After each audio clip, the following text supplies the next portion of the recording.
Yes, my name is Matt Herrera, and I'm doing a training video for International Sports Science Association. I will be training Kaylin.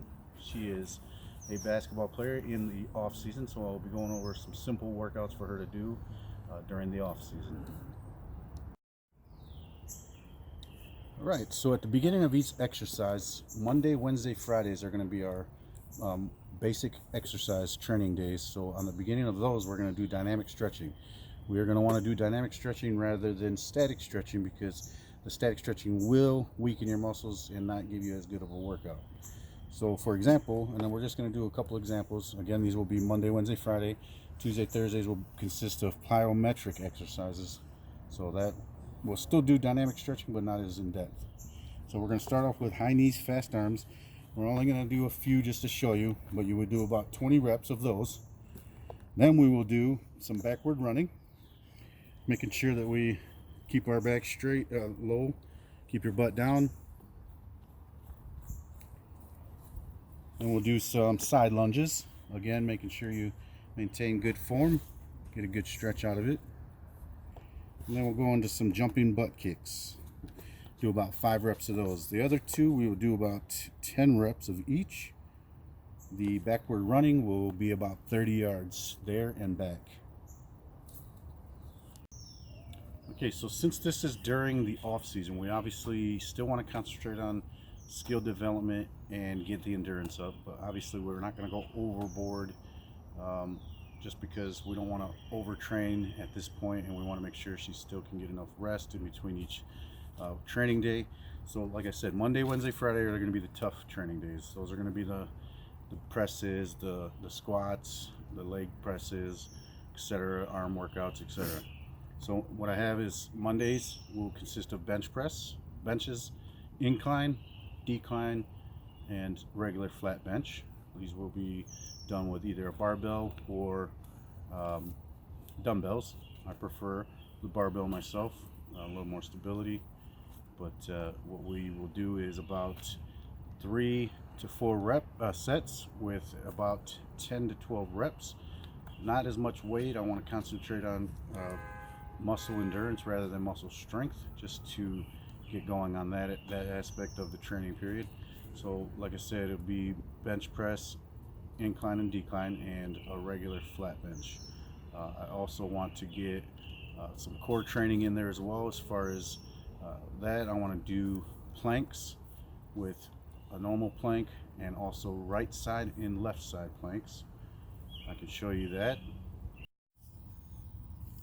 All right, so this is a basic normal plank. Obviously you want to keep straight back. Don't push too, yep. And then we're going to go ahead and move to the left, what is that here, right side. If you wanted to put your arm up, you can. That will add you a little more stability so that you can keep that workout going. We'll go ahead and go to the left. Same thing, if you want to move the arm up, you can. Just make sure you keep good balance on that arm, and push, getting that nice. This is the muscle that you'll be working right up in here.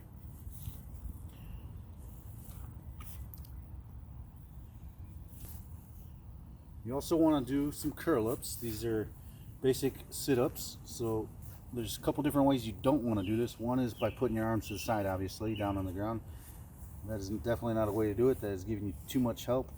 You do not want to put your hands behind your neck as well, because that will put too much strain on your neck. What you want to do is put your hands right across your chest like that. If you need help, like I'm helping her right now, nothing wrong with that. Do a few of these. And then lastly, one more core exercise for another example is we can do butterfly kicks. Put your legs straight out, put them down on the ground first, lift them up about an inch off the ground. And what I normally do is count to 50. We'll just do a few here just to show you. One thing you can do it if you want. You can put your hands under your butt. That'll help you a little bit, especially with people that have back issues. That will help. Or you can lay your hands flat out, just like that. Legs up, an inch off the ground. Either way works. Well, there's just a few examples of some core exercise training that we can do. That is obviously The core is obviously a very important part of your body that you want to make sure is strong, because that is where you get the spring for the rest of your workouts. Your box jumps, your squats, bench press, all that stuff originates from your core. This acts as a spring for the rest of your body. If I go to jump straight up, the core needs to be strong. If I've got a weak core, I'm not going to be as good. Alright, so that was Monday. That was our chest day, and we threw in some core exercising there as well. So Tuesdays will consist of plyometric exercises. This will start off with some dynamic stretching like we did on Monday. However, we will not concentrate so much on those as we would on like a core workout day. So first one we're going to do is a box jump. You'll want to start off with a lower one if you're inexperienced with this. You don't want to go too high, but as soon as you jump up, quick back down, no rest in between.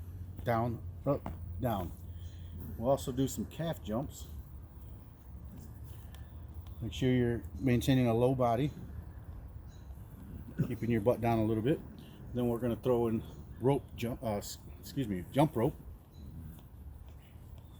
Normal jump rope. Each of these will consist of about 30 reps, except for the box jump, that's about 10 reps. Then we're going to do what's called ice skaters, which is a back and side to side thing. This will be very helpful in building up some agility. And then we will end on squat jumps.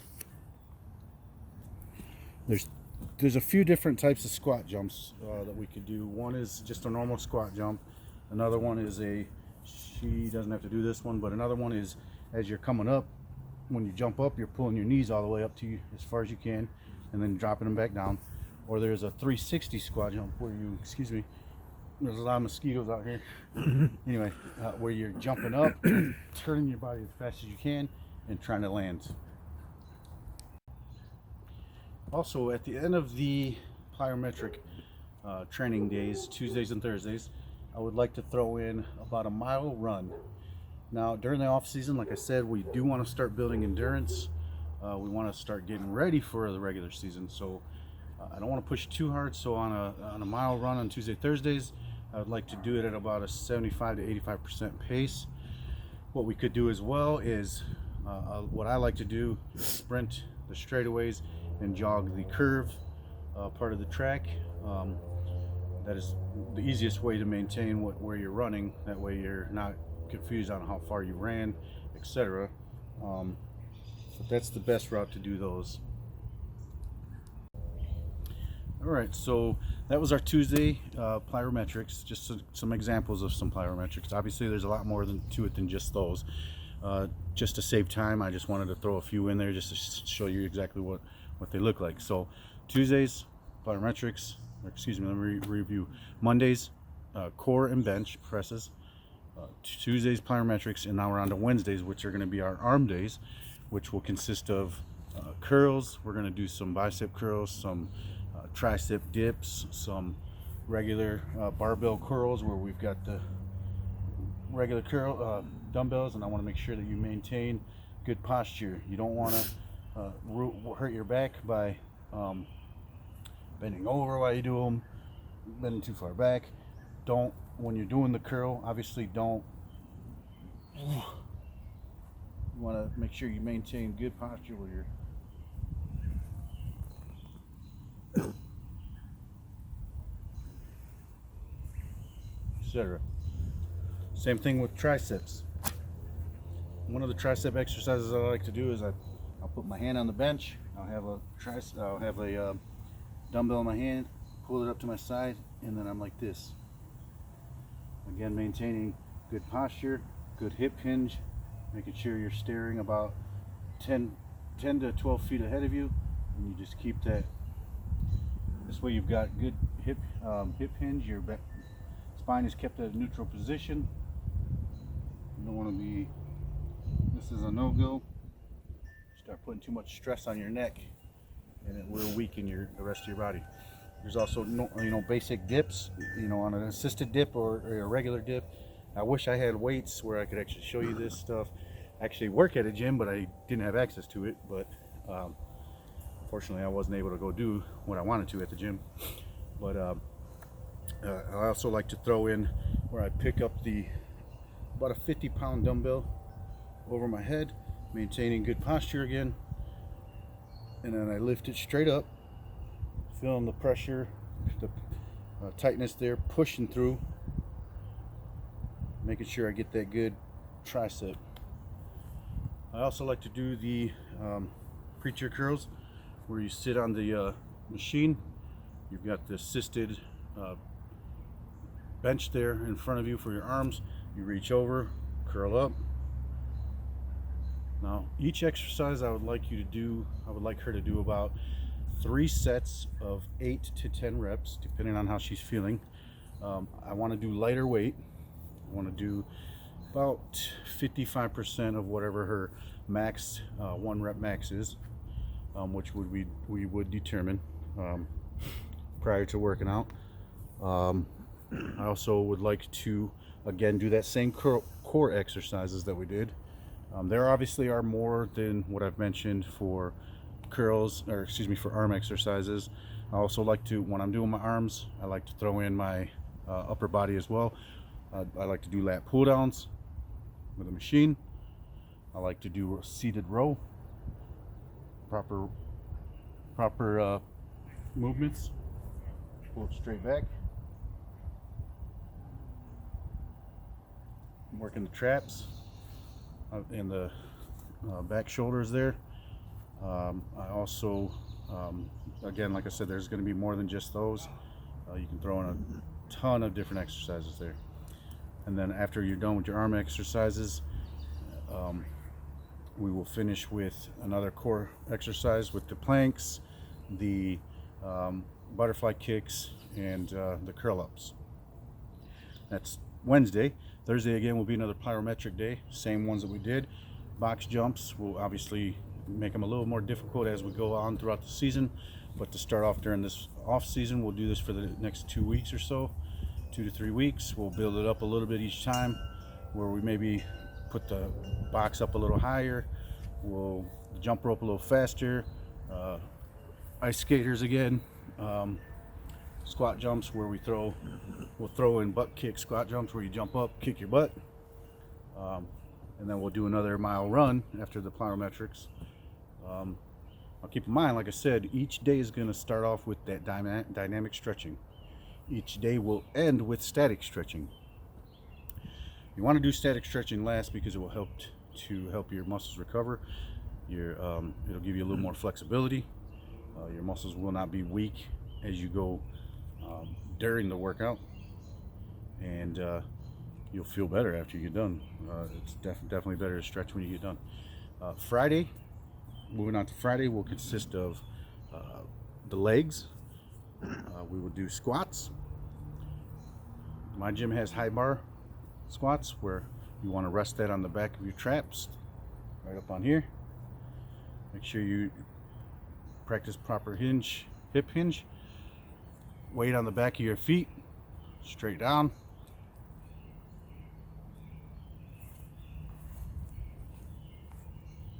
I don't recommend using a belt. If you need to, obviously do it. I don't like using it because it takes away from my core, and I like to have it the least amount of help as I can. With my client, I will definitely have her use a belt for now and not throw on as much weight. That would be about 3 sets of 10 on that. We'll also do some leg press. These are done on machine. These next few exercises that I mentioned, done by machine. Leg press, leg curls, calf raises.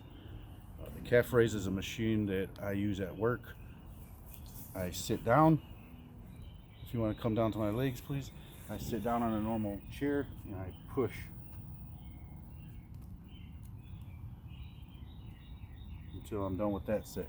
The leg curl, obviously, I'm sitting down on a bench as well. There's a weight underneath my foot and I'm pushing down, working the hamstrings there. Then I do leg extensions, where I've got a weight, a bar above my foot at the bottom, like this is the starting position as I'm sitting down, and I push up, working my quads.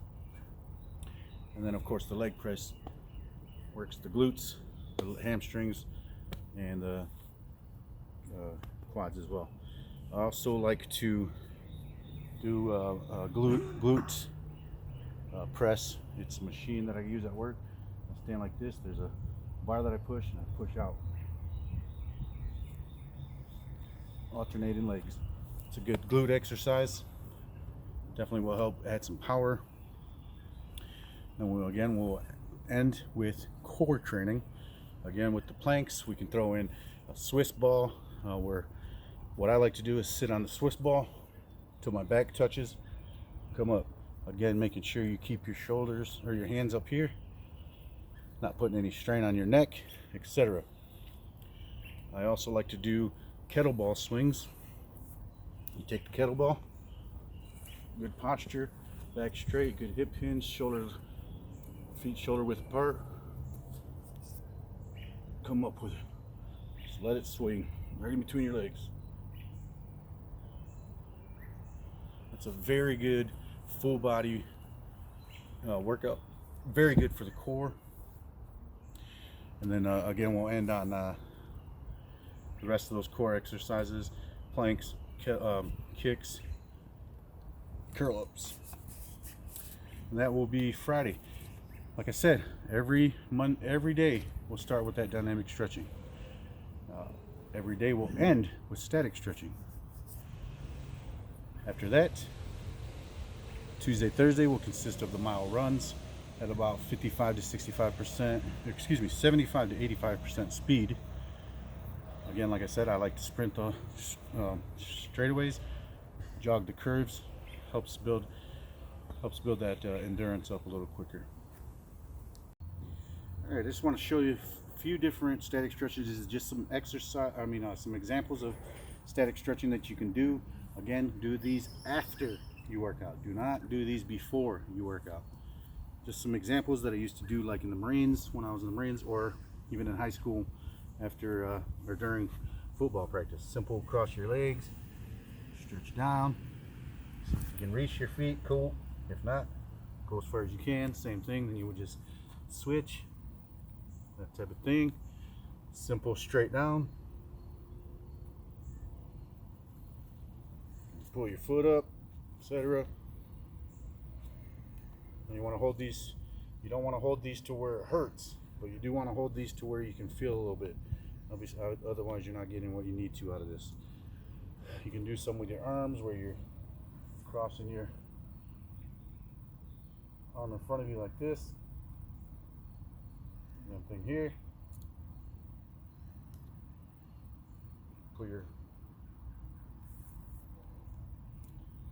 Pull down on your elbow. And one more, just for example, one more for your back.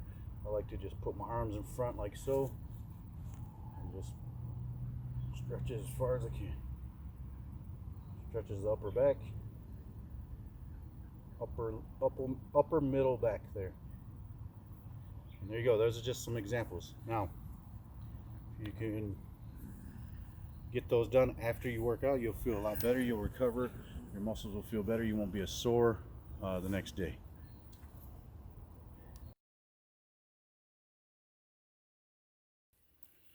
All right, so that was just an example of a week's worth of off-season training.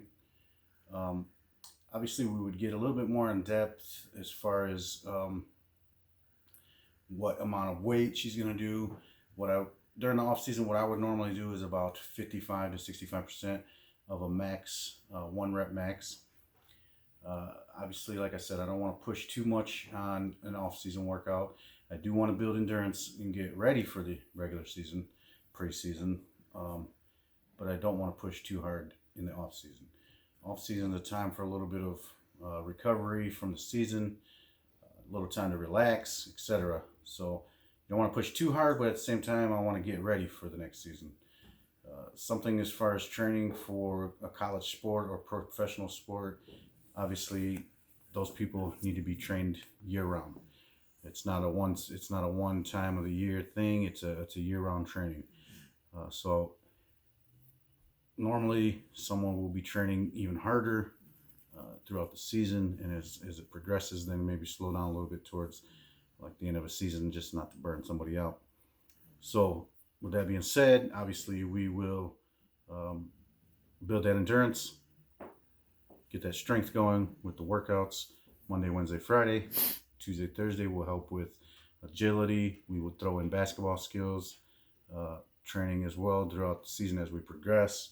Tuesdays and Thursdays would consist of basketball agility drills, shuttle runs, etc. As we go.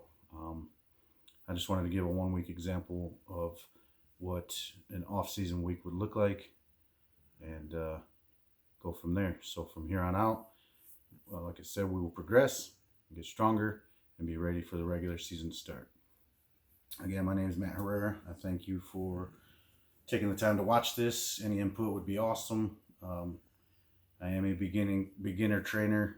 I'm not by any means a veteran in this industry, but I love doing this, so I look forward to learning even more.